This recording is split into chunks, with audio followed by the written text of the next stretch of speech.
Who's the toughest dude in the league to guard right now, in your opinion? Ooh, it gotta be big fella, the Serbian. This goddamn Joker guy, man. What he's shooting like? They say in like the last 5 or 6 games, he's shooting like 77% from the field. Yeah, I mean, this season in 3 weeks, I think he's at 67% from the field. Oh my god! And by the way, and this is not like one of those guys back in the day, like all dunks, or all layups. No, this is everything. All three levels. I would like the NBA fans writ large to please take a look and pay attention to what Nikola Jokic is doing right now. We just taking this dude for granted, man. He is the best basketball player in the world.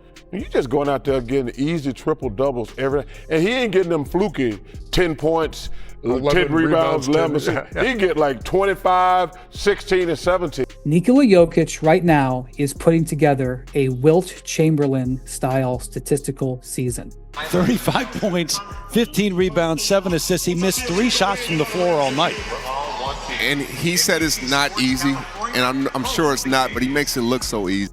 I had a good night. The ball was going in, and we won the game. The guys were coach running play for me, and it's simple as that. You don't want to give Joker no credit because you think you compare him to you. Nikola Jokic is rewriting what greatness looks like in basketball. He's averaging a 30-point triple-double with shooting numbers so wild they look like a typo. This man leads the league in rebounds, assists, and every advanced stat that basketball nerds use to measure dominance. And get this, 2 of his top 4 teammates have been out for over a month, yet he's still carrying Denver like it's nothing. But here's where things get ridiculous. The sports books still have him as the second choice for MVP. This brother, Jokic, I mean, just a big tub of lard, just shoving people around, no six-pack, and ain't stealth built or anything like that. He's just big and strong, waddle. He don't even walk, he waddles and stuff. You just look at him, and you can't stop him. There's nothing you can do. Every major betting app lists Shai Gilgeous-Alexander as the favorite. And listen, SGA's incredible. No one's denying that. But what Jokic is doing right now goes beyond impressive. It's something we've never seen before. If the voters give SGA back-to-back MVPs, while Jokic puts up this kind of season, it won't just be controversial. It'll go down as the biggest snub in NBA history. Just look at the numbers. They scream dominance louder than any argument ever could. Jokic is sitting at 29.8 points per game, which rounds up to 30. That alone would make most players legends for the year. But this isn't just about points. On top of that, he's leading the entire league in rebounds and assists. A center, yes, a center, leading the NBA in assists. That's the kind of thing you only read about in basketball fairy tales. And don't get it twisted, this isn't happening on some losing squad padding stats. The Denver Nuggets are 19-6, holding the 2nd seed in the West, and pacing toward a 62-win season. Jokic isn't just putting up numbers, he's dominating winning basketball in real time. The advanced stats make the picture even crazier.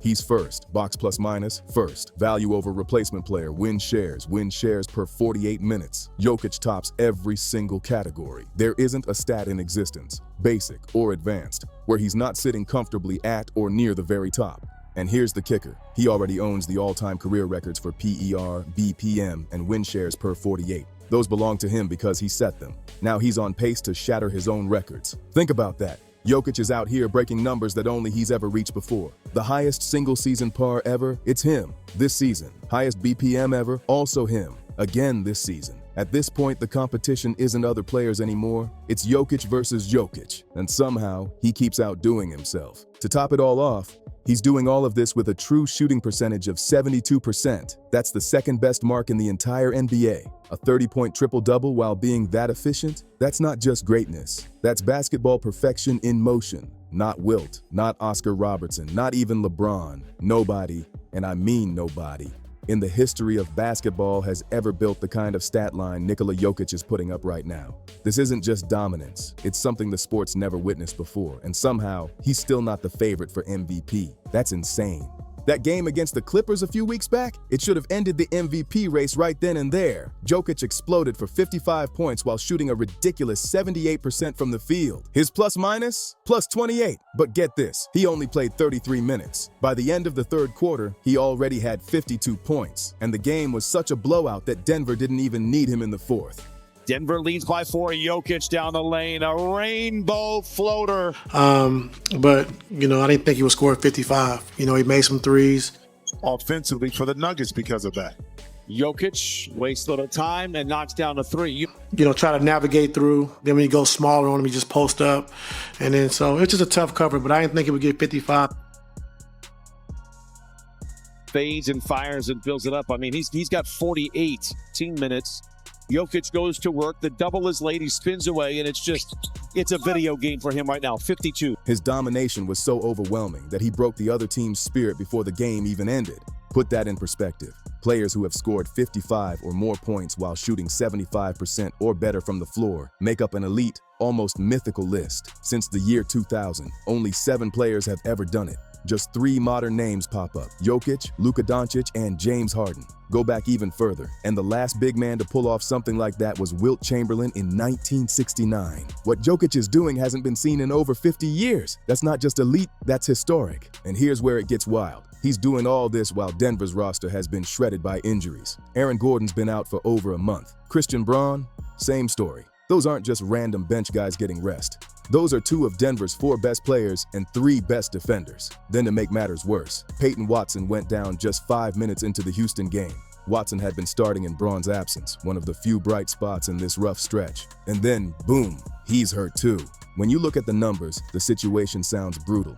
Denver's missing 2 starters, 2 of their top 4 players, and now even the fill-in guy for one of them is out. On paper, this team should be barely hanging on, clawing for a play-in spot, just trying to survive until everyone comes back. But that's not reality. Reality is, Denver's the 2nd seed in the toughest conference in basketball. Their offense ranks number 1 in the entire NBA, and not just barely. They're 2 full points per 100 possessions better than the next best team. Think about that. This is supposed to be a crippled lineup, yet they're lighting up scoreboards like a juggernaut. They've even got Spencer Jones starting games, a guy averaging just 4.8 points per game, and they're still dominating everyone in sight. That's not team depth. That's Nikola Jokic single-handedly carrying a franchise. If you need one more example, look no further than that Houston game. The Rockets came in as the 2nd best team in the league by net rating, and second only to Oklahoma City in SRS rankings. This wasn't some easy win. Houston's legit, one of the best squads in basketball, yet Denver handled them with ease. Again, for the 2nd time this season, they beat Houston without Gordon, without Braun, without Watson after just 5 minutes. And what did Jokic do that night?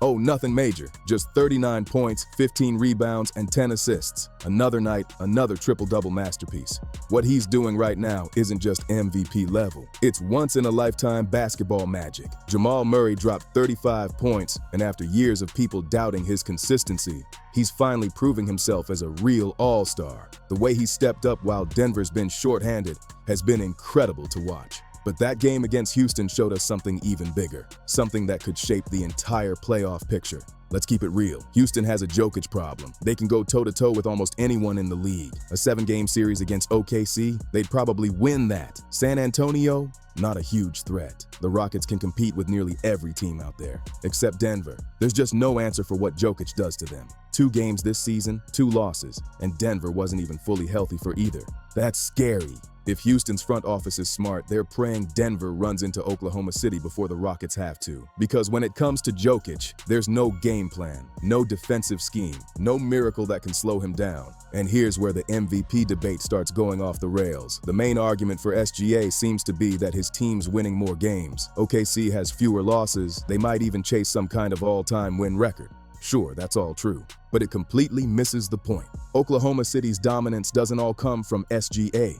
Not even close. Their success comes from 3 main factors. First, their defense. Second, their depth. And third, Shai Gilgeous-Alexander himself. Read that again. The 3rd most important piece on that roster might end up winning back-to-back MVPs. That's wild. Take SGA off OKC and guess what? They'd still be elite. Their defense would stay elite, their depth would keep them competitive, and they'd still win a ton of games. Sure, the shine might fade a little, but the foundation, still solid. Now flip that scenario to Denver. Remove Jokic from that lineup, and you're looking at a borderline playoff team at best. Maybe they sneak into the play-in, maybe not. With all the injuries they've got, it'd probably get ugly fast. Jokic isn't just the best player on his team. He is the team. The offense flows through him. The playmaking flows through him. The energy flows through him. Everything Denver does, from ball movement to spacing to rhythm, starts and ends with Jokic. Yet somehow he's still probably not going to win MVP just because his team doesn't have the most wins. That's ridiculous. So if SGA ends up taking the award again, it sends a crystal clear message. Nothing Nikola Jokic does will ever be enough. The goalposts will keep moving, the excuses will keep piling up, and the most dominant player of his generation will keep getting overlooked while voters hand out trophies to team success instead of individual greatness. Still, even with all that working against them, Denver's future looks strong. The roster around Jokic might look different than it did 2 years ago, but in some ways, it's better. The offseason additions filled holes that had haunted them for years. Tim Hardaway Jr. has been lights out from deep, giving Jokic the kind of floor spacing he's never had before. Cam Johnson brings that same elite spacing. Even when his own shot isn't dropping, he forces defenses to stretch out. And Jonas Valanciunas adds a legit backup big, a veteran presence who's been producing for 15 straight seasons. At least keep the lead. You know, that's our job. I think we have a capable bench and you know, starters doing a great job. We got to maintain that. Just to have a really good backup big man who's really dominant, who played in the league for 15, 16 years. And we have a Bruce who won a championship, but he's bringing out the energy every night, and Tim, who is a really probably one of the top shooters in the league. So it's really good to have him have them on our team. Oh, and don't forget Bruce Brown, back in the mix with championship energy and hustle that Denver feeds off. The biggest upgrade though, spacing. For years, Denver's biggest weakness was the lack of shooters around Jokic. Opponents could clog the paint, daring him to score outside, knowing the math worked in their favor. But that strategy doesn't work anymore. Now with Hardaway and Cam stretching defenses like rubber bands, Jokic gets space. And when he gets space, the numbers turn downright terrifying. His shot chart looks like a video game cheat code. We're talking 58% on jumpers, 78% on layups, 71% on hook shots, and 80% on floaters. 80%. When defenders have to respect Denver's shooters, Jokic gets one-on-one matchups in the post, and once that happens, it's over. You can't double him, you can't sag off, and you definitely can't stop him. This isn't just MVP level play anymore. This is a man redefining how basketball works, one possession at a time. Nobody in the league can guard Nikola Jokic one-on-one. Not a single soul. The Western Conference is stacked this season with dangerous squads everywhere you look. OKC looks like they're ready to rewrite the record books. Houston is the real deal. San Antonio has Wembanyama, who just cooked the Thunder while only playing 20 minutes. Minnesota made back-to-back conference finals and is still a serious threat. And don't sleep on Golden State. Steph Curry is still pulling off miracles, and now Jimmy Butler is lurking around that 8th seed like a shark waiting for blood. No team wants to see him in the playoffs. Then you've got the whole Luka situation brewing in LA. Whatever happens with him, and the Lakers could flip the entire playoff picture overnight. Amid all that chaos, Denver just keeps rolling, sitting comfortably at the 2 seed, winning games they have no business winning, and it all comes down to one man. One man doing things basketball has never seen before. We talk about greatness in the NBA all the time. Debates about GOATs, legacies, and top 10 lists dominate every show and podcast. But appreciating greatness while it's happening, that's something most fans just don't do. It's hard to recognize history when it's unfolding right in front of your eyes, night after night. Right now, Nikola Jokic is putting together the greatest offensive season by a center since Wilt Chamberlain hung up his sneakers. Think about that, Wilt-level dominance, and he's doing it with a depleted roster. No drama, no diva behavior, no ego. He just clocks in every night, destroys whoever's in front of him, and walks away with stat lines that look like something out of NBA 2K.